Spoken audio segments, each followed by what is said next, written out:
What's going on, guys? Aaron from Top Tier Gaming here, and today I am bringing you a Virtual World deck profile. And Virtual World is a deck I have been playing recently.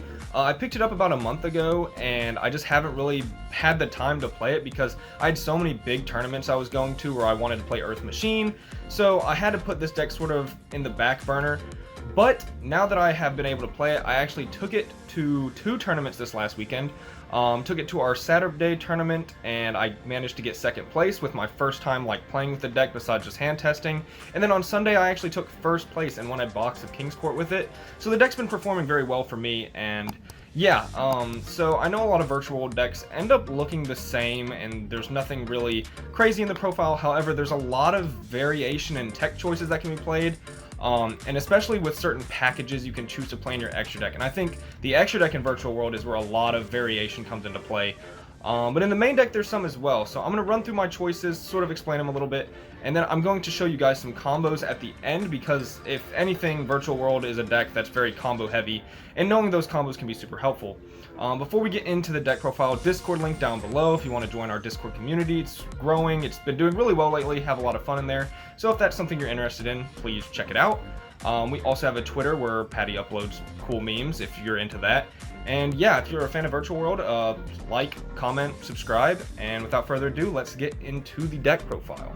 So starting off with the princesses, we have the 3 Lulu, the 2 Nian Nian, and the 1 Tutu. You definitely can play like 3 Nian Nian over the 3rd Tutu, or over the Tutu, but I personally think Tutu's a really good card. I've had her come up in really weird situations to make rank 6s like Ptolemy, or just be a level 6 tuner.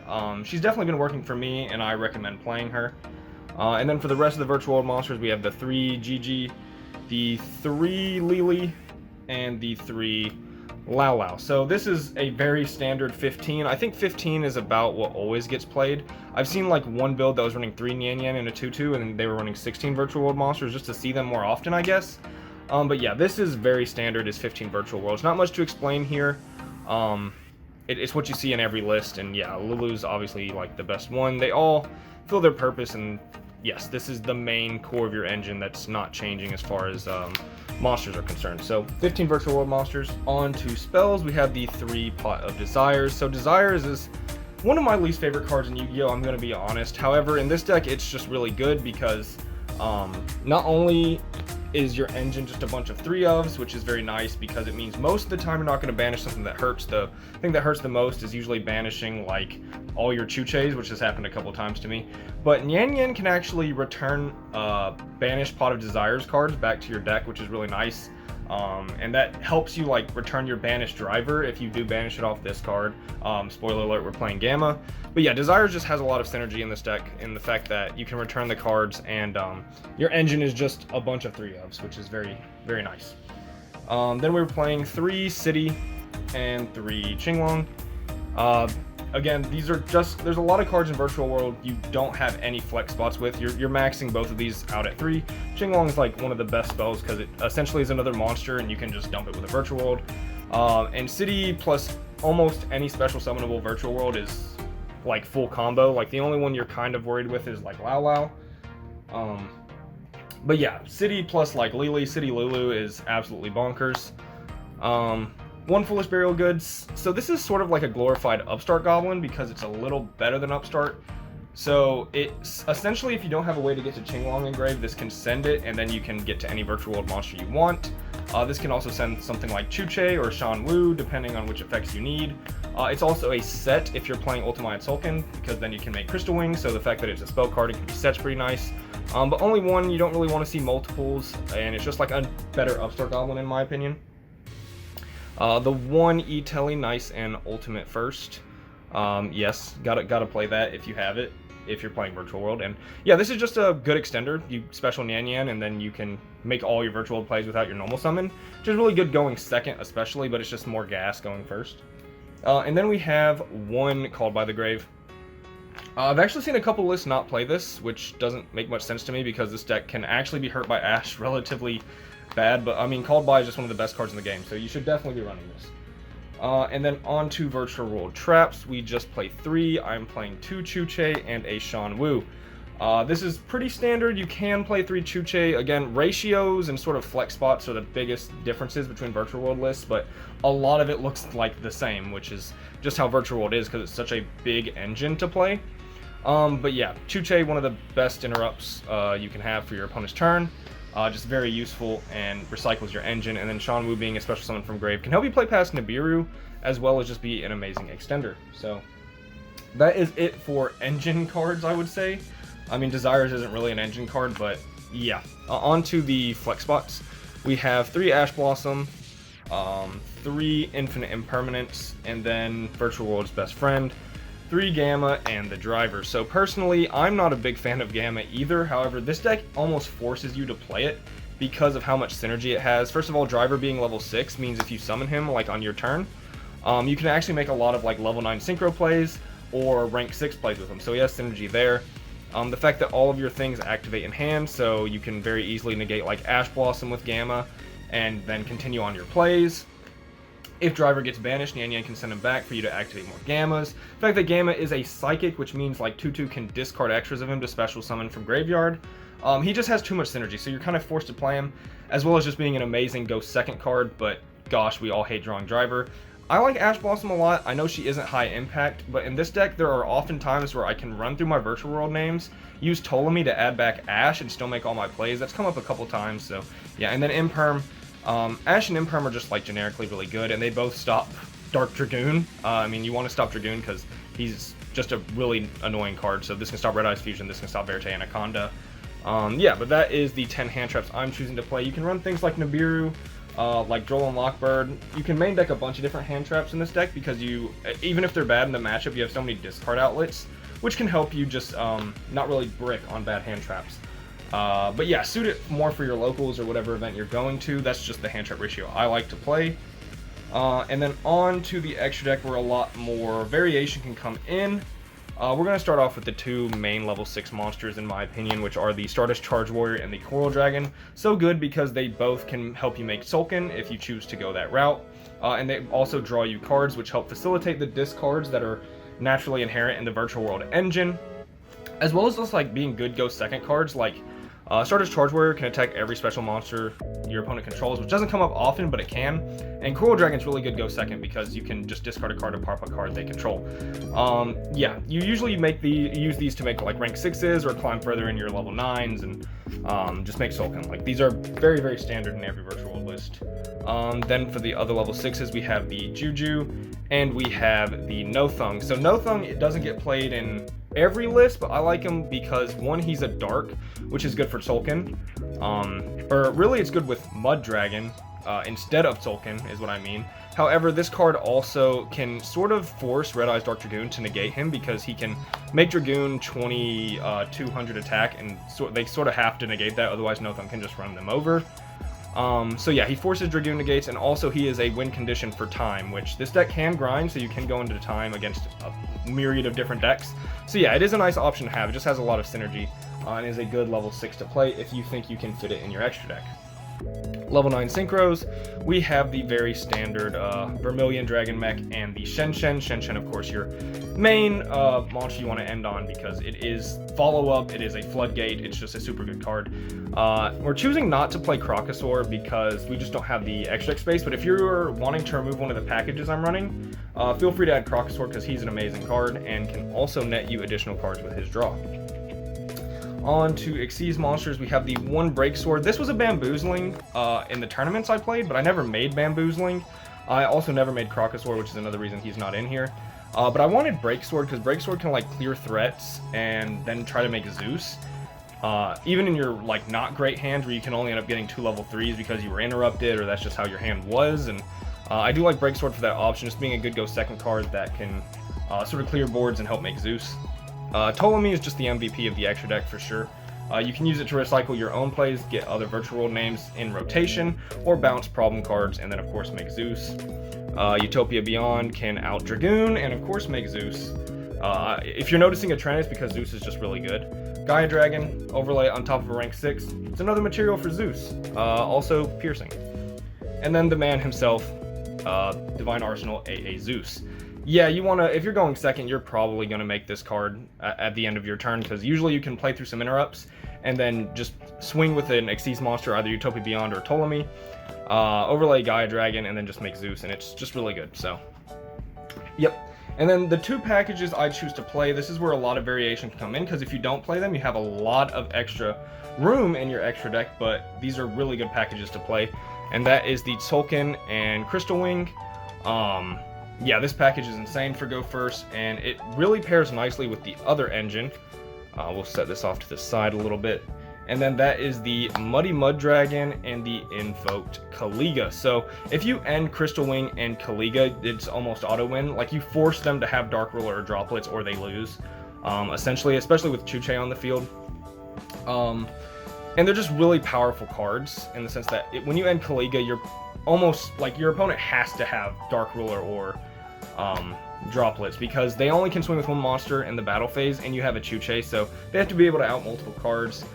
Crystal Wing, an amazing negate, and yeah, it just has so much synergy, and there's definitely been a lot of games where I ended both of them going first. So yeah, super awesome packages that you can choose to play, but again, you have variation. I don't play Red Eyes Dark Dragoon because, one, because of space, and two, I don't own one, so sort of where we are there. I'll run through the side deck quickly. It changed from my tournament games because I just didn't like some of my side deck and changed it. So the 1 Pankratops, the 3 Nibiru, the 3 Dark Ruler No More. It's a lot of Go Second stuff. At the tournament, I was siding the Zombie World package and running a Beatrice in my extra deck, which I think is like cool, but they're siding Twin Twisters and Cosmic against you anyways, so most of the time you're just sort of falling prey into their side deck. Back row removal, we have the Feather Duster, the Double Twin Twister, and the Red Reboot. Yeah, this is just standard back row removal. Twin Twister is really good against like Prank Kids. And yeah, just for any back row decks like Eldritch or True Draco or Altergeist or whatever's happening at your locals, back row removal is pretty good. And then I wanted to play 4 Go First side cards, and that's just because I want to be able to side out the Gamma package, and that's 2 Mistaken Arrest, 2 DDG. Just super good floodgates that work pretty nice in this deck. Like, DDG can be a little scary, but even if they out your board with like Dark Ruler or Forbidden Droplets and they're going second, if you set one of these, there's a good chance they won't be able to actually remove your board off the field, because it's very hard to play into these floodgates. And the reason I wanted these specifically is the fact that they're chainable and they're siding things like Twin Twister and Cosmic. So I don't want any like There Can Be Only One or Zombie World that are going to floodgate them but be easily removed. These are going to do what I need them to do for a turn, and that's exactly what I want. So yeah, that was the deck profile, and now I'm going to jump into the combo section, sort of like a hand test, and we'll see exactly where we can end. Alright, so I'm just going to give it a quick quick power shuffle, which is really hard to do because the camera's in front of me, but yeah, that's where we are right now. So Virtual World, if you're unaware, is actually one of the high rolling like meta decks in my opinion, and the reason I say it's high roll is because it is the deck with one of the highest ceilings in my opinion, but also can brick the most. So like, if you're not going to play the game, you're going to absolutely brick. So if we mega brick here, we're just going to shuffle up and try again. But yeah, let's hope we don't brick horrifically. I'm actually going to zoom out the camera here, which I actually can't do, silly me. So we're going to have Lily, Lily, Kowloon, Ash, Lulu, and Gigi. So this hand is the absolute stones, which makes it look like I'm a big cheater. But 1 second, I'm actually going to zoom out the camera. Alright guys, we're back, and here is our hand to play out our combo. This hand is actually the stones, so I'm going to assume no interrupts, but if you were to get ashed or gammaed on one of your effects here, you definitely can play through it and still make quite the semblance of a board. But we're going to see how far we can go for the ceiling of this deck, because this hand is mega gas. Like, this hand's amazing. So we're going to activate Kowloon, and we're going to grab Chuche.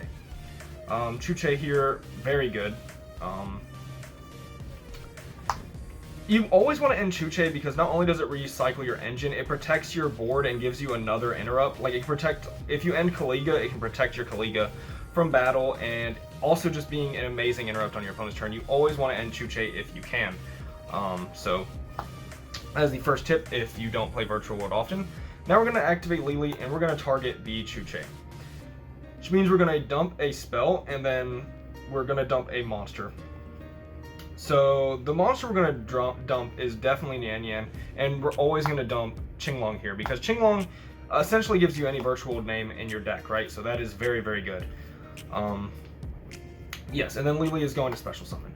Next, we are going to activate Lulu, and we are going to add, we're going to target our Lily here, and we're actually going to add a spell card to our hand.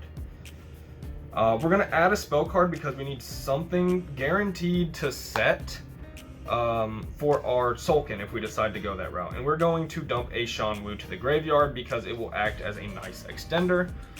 And then we are going to summon out our Lulu. Excuse me. Next thing, we are going to activate our Qinglong, banishing it. We're going to have to get rid of Ash here, but that's fine. We're going first. We don't really need the Ash. And we're going to add Lao Lao. Lao Lao is going to come out, or come to our hand, and then we are going to discard our Ash Blossom, which is going to go to the graveyard, not where the deck goes. That wouldn't make much sense. Now we're going to activate Gigi, and we're going to target our Lulu. We're going to want to dump a trap card here, being Chuche. You can also target Chuche and dump Qinglong, which, you know, thinking about it, I'm going to do that because you just want to guarantee yourself a follow-up, which you're always going to get. But yeah, we're going to dump Chuche later if we still end up needing it. With these two, I'm going to go into Coral Dragon. And let's see here. I probably should have summoned Yan Yan off of that, but I don't think we need to here, not yet anyways. I was thinking we need Yan Yan as a non-tuner off of our Lao Lao, but Gigi can do that anyways, but we're always going to be able to summon Yan Yan because we even have Shanwu in the grave as well. With our Coral Dragon and our Lily, we're going to make Sulkin. And then, of course, we are going to... This sort of forces Nibiru if they have it and they haven't already used it, which is nice. So yeah, then you would be able to Shanwu and still Lao Lao, which is great. It sort of plays around Nibiru in that aspect. But we're going to set our city, and we are going to summon out a Crystal Wing Synchro Dragon. Because he is an amazing negate, and I summon him in defense to play around Lightning Storm, but this is one of the cards you might want to consider summoning in attack mode. Sorry, I'm going to move everything down slightly. Summoning in attack mode just because, like, they special Pankratops and they can just run him over, and that sort of stinks. But yeah, you might want to summon this one in attack, just an option. And then you're actually going to draw a card off Coral Dragon, which I forgot to do. We're going to draw Qinglong, which is nice because it can be a discard outlet. Next, we are going to special our Lao Lao and target our Chuche. This is why you probably, I didn't think about that, but you probably should dump the Chuche earlier, so because now I'm sort of forced to dump either Qinglong or City, and I'm pretty sure we're dumping City because we have all the Qinglongs in rotation. So that's what we're going to do. We're going to dump a Kowloon, and we're going to Lao Lao, which is going to special our Gigi for sure, and then we're going to special our Nian Yan. Okay, so definitely we are getting sort of exactly where we need to be. We're not going to have many extra resources, but we're going to take our Nian Yan and our Gigi, and we're going to synchro summon for 6, which on this field is going to be the Muddy Mud Dragon. And then we're going to take our Muddy Mud Dragon and our Sulkin. Mud Dragon will become Alistair the Invoker, and Sulkin is a Dark. And we're going to special summon Kaliga. Next, we are going to use the effect of Shanwu in our graveyard. And we are going to special summon the Gigi. And we are going to discard the Qinglong. So we have actually too many Qinglongs engraved, and that's my fault for not dumping Chuche. We didn't need Chuche, but it would have been nice to have another Qinglong in there. And then we're going to take our Lao Lao and our Gigi, and we are going to make the man, the myth, the legend, our Shen Shen. So yeah, the combo worked out, not without, you know, some missteps. This probably can be done better. Just I didn't think of the right plays at the right time, but this board is almost always game. We have 3 virtual world monsters or cards banished for Chuche. We have follow-up because Gigi at end phase is going to add you Lulu. If this board gets wiped, Shen Shen can come back. You also have City with another Chuche in your deck, so that's actually convenient. But yeah, this board is almost always game because Kaliga, if you're unaware, says attempt to activate monster effects. So if they activate a monster effect and you negate with Crystal Wing, they can't activate any more monster effects. And then they only get one attack for battle phase, and then you have the Chuche and Shen Shen's a Macrocosmos on the field. And normally, if you're not like me and you kept another Qinglong engraved, or you're lucky enough to use the Chuche, and you put the Qinglong back, you can City for your Qinglong and then negate your own Kaliga and just pop off. So definitely lots of options there, and that is the combo, Aaron, and really the hand test. So, yep, hope you guys enjoyed. If you did, leave a like. Consider subscribing. If you have any questions about Virtual World, or maybe you want to know the combos more, you can leave it down below. I'll be sure to read them and get back to you. So this was Aaron from Top Tier Gaming. Bye, YouTube.